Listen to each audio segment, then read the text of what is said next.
Hello, नमस्कार दोस्तों, कैसे हैं आप सब? उम्मीद करता हूँ आप सब ठीक होंगे।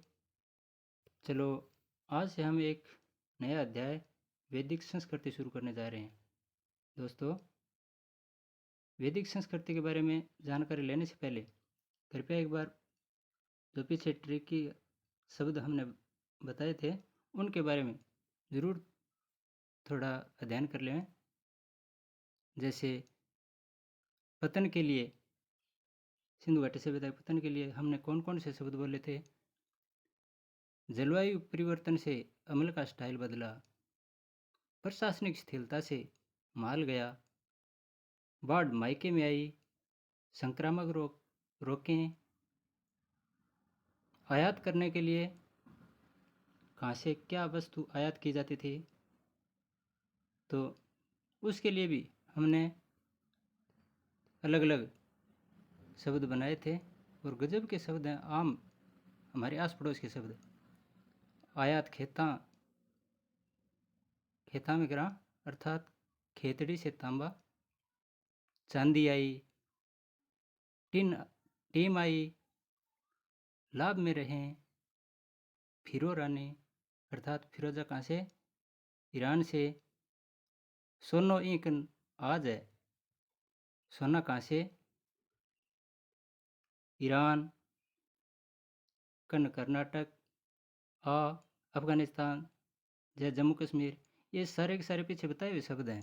पशु, माऊ, दाद, पुआल, ये पूरी सिंधु घाटी सभ्यता के उत्तरी छोर, दक्षिणी छोर, पूर्वी छोर, पश्चिमी छोर के ट्रिक के रूप में याद करने वाले शब्द हैं।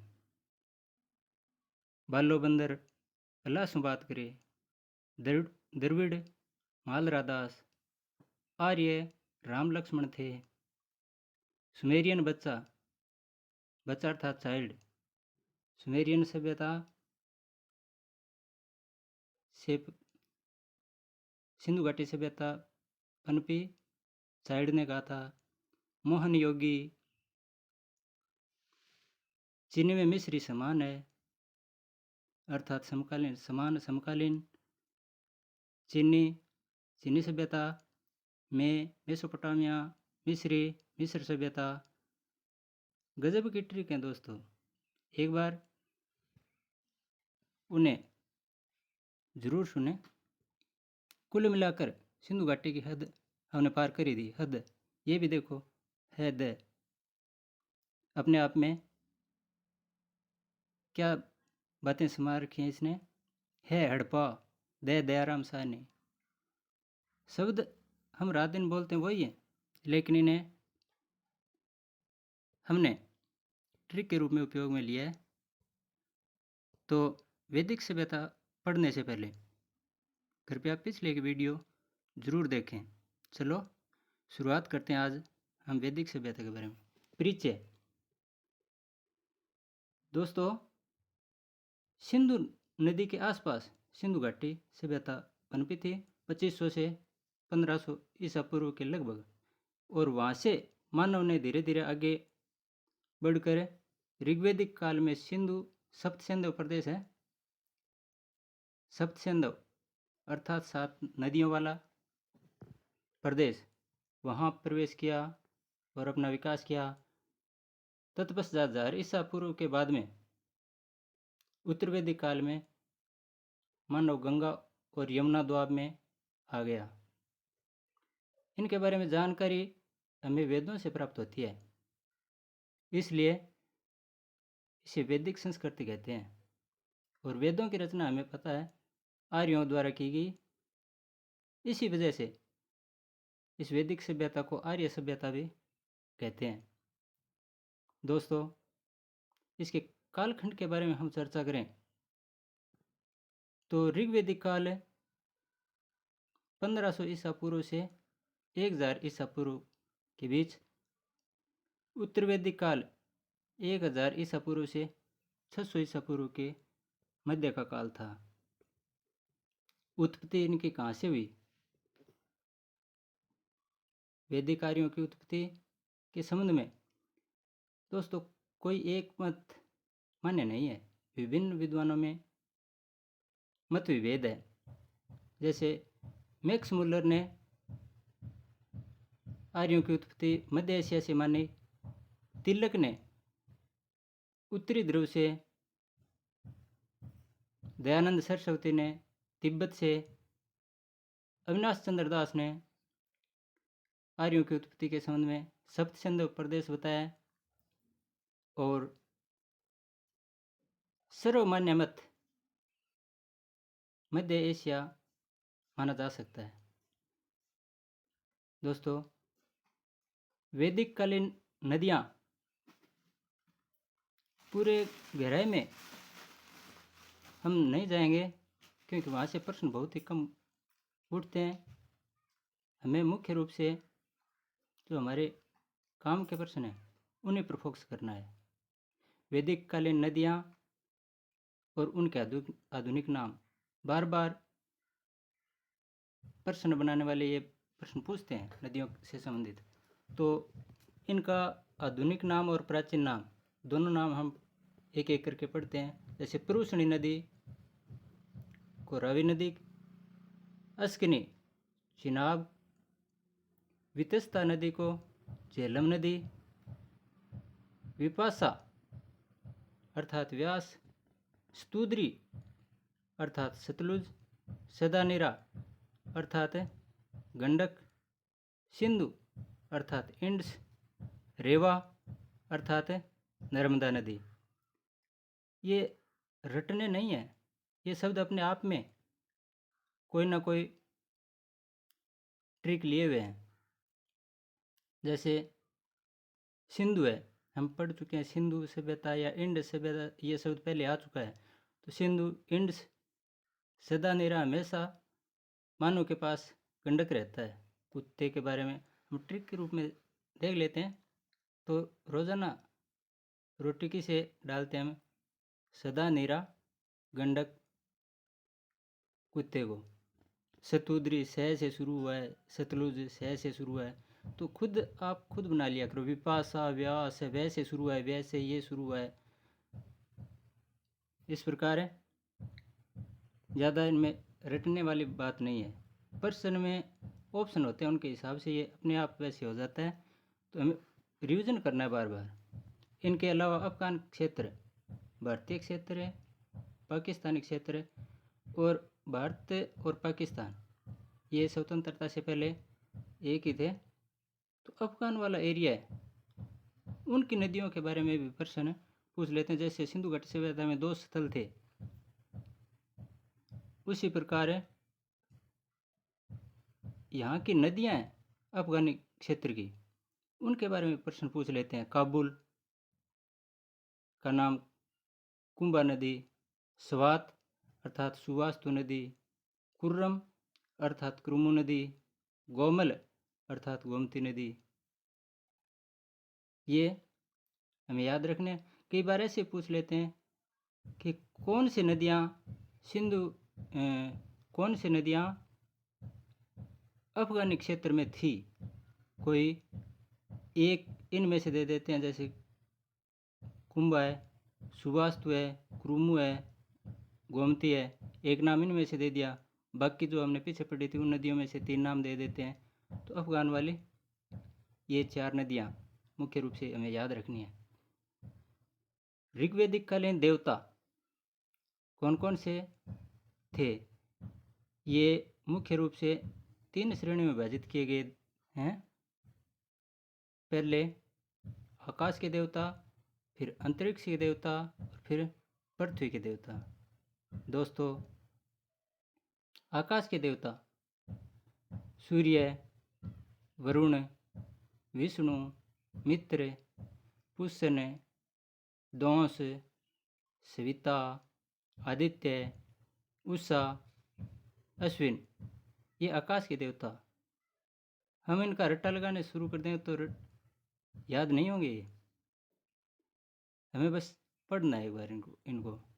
अंतरिक्ष के देवता इंद्र, मारुत, रुद्र, पर्जन्य, यम, प्रजापति। पृथ्वी के देवता अग्नि, सोम, पृथ्वी, बृहस्पति, सरस्वती। वैसे भी हमें पता ही होता है ज़्यादातर कि पृथ्वी पर क्या होता है, आकाश में कौन से देवता रह सकते हैं और अंतरिक्ष में कौन से देवता रह सकते हैं। तो ये थोड़ा दिमाग से भी उत्तर हमें याद रखना चाहिए। प्रमुख दर्शन और उनके प्रवर्तक। वैदिक सभ्यता में दर्शन बताए गए हैं, उनके बारे में हम चर्चा कर लेते हैं। मुख्य रूप से 6 दर्शन बताए गए हैं। सांख्य, जिसके प्रवर्तक कपिल थे। योग दर्शन के पतंजलि। सांख्यपी ऐसे याद रख सकते हैं, अर्थात सांख्यपी, सांख्य, कपिल। योग पतंजलि पूरे विश्व में आज माने हुए हैं योग गुरु। तो योग और उनकी जड़ी बूटियाँ जो भी मिलती हैं, दवाइयाँ पतंजलि के नाम से मिलती हैं, तो ये अपने आप ही याद हो जाता है। योग नाम आते बाबा रामदेव का नाम याद आ जाता है। योग गुरु पतंजलि। तो योग पतंजलि। न्याय गो, न्याय गो, न्याय गया, गो गौतम। न्याय दर्शन के प्रवर्तक गौतम। वैशेषिक उलूकनाद, वैशेषिक उलूकनाद। मीमांसा जैमिनी और उत्तर मीमांसा। उत्तर अर्थात बाद, तो उत्तर नाम आते ही बाद याद रख लेना, बादरायण। उत्तर मीमांसा, बादरायण। इसी प्रकार दोस्तों ऋण बताए गए हैं इंसान के लिए। कौन कौन से ऋण हैं? 3 ऋण है मुख्य रूप से। प्रश्न सीधा ऐसे भी पूछ लेते हैं कि मानव के लिए कुल कितने ऋण बताए गए हैं? तो 3 ऋण बताए गए हैं। 3, 4, 5 ऐसे ऑप्शन में दे देते हैं। तो 3 ऋण हैं कौन कौन से? ऋषि ऋण, पितृ ऋण, देव ऋण। कौन कौन से? ऋषि ऋण, देव ऋण, पितृ ऋण। ऋषि ऋण गुरु व ज्ञान के प्रति बताया गया। गुरु व ज्ञान के लिए हमारा या इंसान का जो ऋण है वो पितृ ऋण है, अर्थात इस दुनिया में मानव आया है तो उसका एक धर्म है, उसको ऋण चुकाना ही पड़ेगा। और वो कौन सा ऋण है? संतान उत्पत्ति करना। देव ऋण अर्थात देवताओं के प्रति ऋण। इसके अलावा दोस्तों अनुष्ठानिक यज्ञ, इनके बारे में भी हम मुख्य रूप से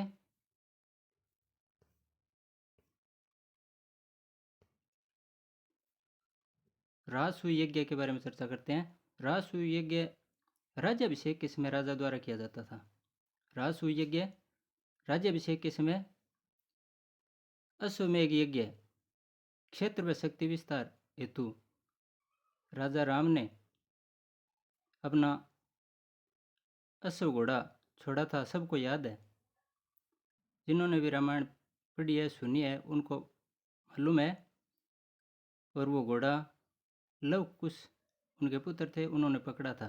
तो अश्वमेघ यज्ञ में घोड़ा अश्व अर्थात घोड़ा छोड़ा जाता था। वो जितने क्षेत्र में घोड़ा विचरण करता था वो क्षेत्र सारा का सारा उस राजा का हो जाता था।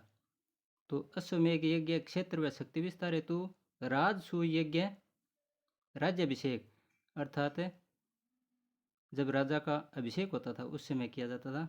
वाजपेय, इसमें रथ दौड़ होती थी।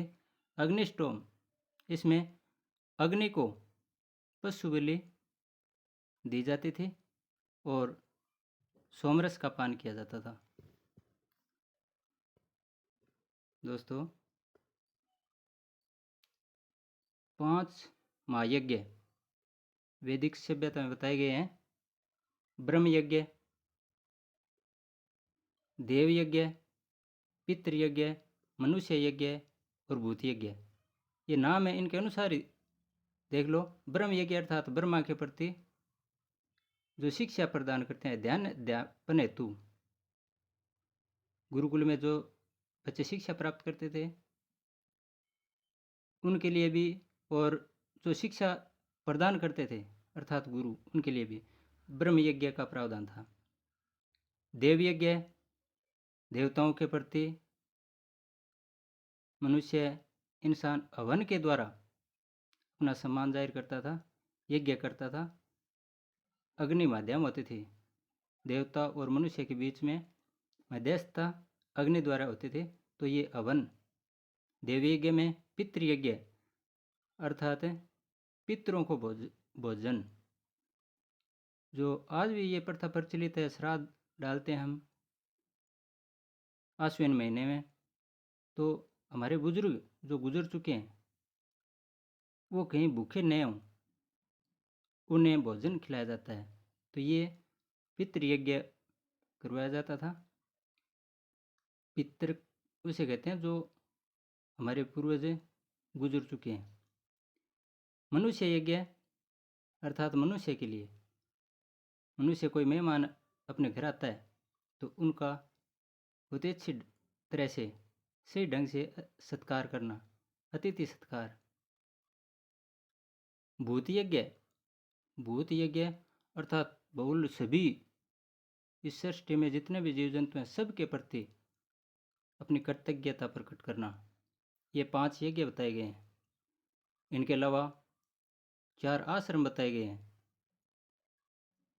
प्रश्न कैसे पूछ सकते हैं, पितरों के लिए भोजन किस यज्ञ में? पितृ यज्ञ में। अतिथि सत्कार किस यज्ञ में? मनुष्य यज्ञ में। और कुल कितने महायज्ञ बताए गए हैं? 5। और कुल कितने आश्रम? तो 4। ऐसे याद रखना। पहला ब्रह्मचर्य आश्रम, दूसरा गृहस्थ आश्रम, तीसरा वानप्रस्थ आश्रम, चौथा संन्यास आश्रम। ब्रह्मचर्य आश्रम ये प्रत्येक आश्रम है, ये पूरे जीवन को 100 वर्ष का मानते हुए 25-25 वर्ष की 4 अवधि बताकर एक ब्रह्मचर्य है, जिसमें विद्यार्थी जीवन आता है। 25 वर्ष से पहले 25 वर्ष तक मानव को सिर्फ अध्ययन करना, गुरु के पास रहकर ब्रह्मचर्य का पालन करना, विवाह आदि बंधनों में नहीं पड़ना। गृहस्थ आश्रम ये 25 से 50 वर्ष, इसमें व्यक्ति गुरु के आश्रम से वापस घर आ जाते थे और परिवार तथा समाज के प्रति उनके जो भी दायित्व होते थे उनको पूरा करते थे। प्रिय स्टूडेंट्स, तीसरा वानप्रस्थ आश्रम जो 50 से 75 वर्ष की आयु का है, इसमें इंसान समाज के कल्याण हेतु, जरूरी नहीं है कि वो गृह त्याग करे, लेकिन ज़्यादातर गृह त्याग कर देते थे और समाज में भलाई करने के लिए वो इधर उधर घूमना शुरू कर देते थे। कल्याण, समाज का कल्याण करने हेतु कौन सा? वानप्रस्थ आश्रम था।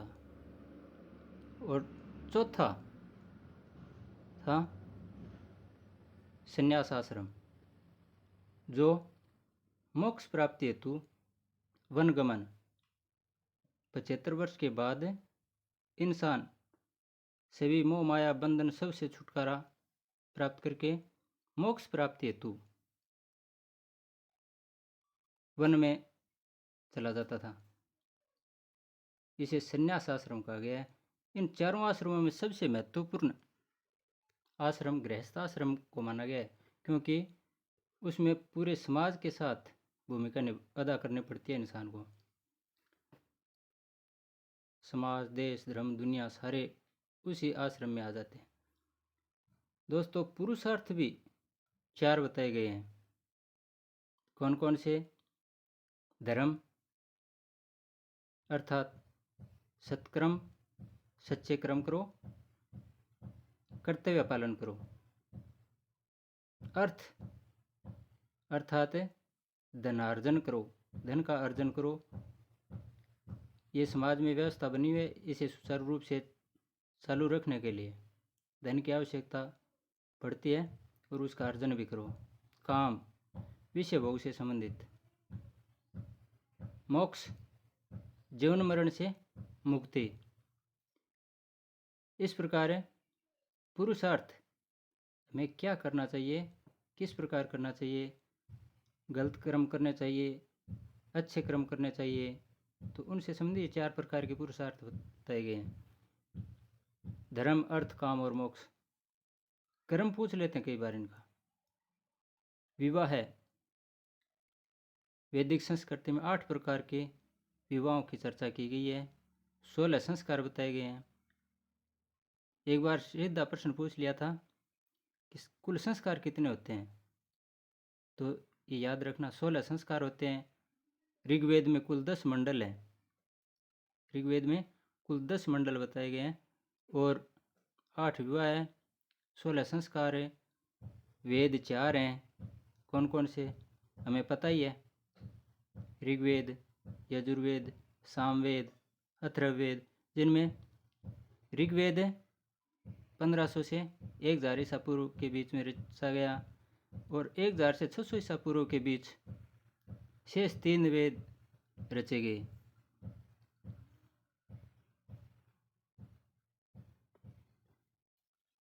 वेदांग 6 बताए गए हैं। वेदांग वेद के अंग, भाग, ये कुल 6 बताए गए हैं।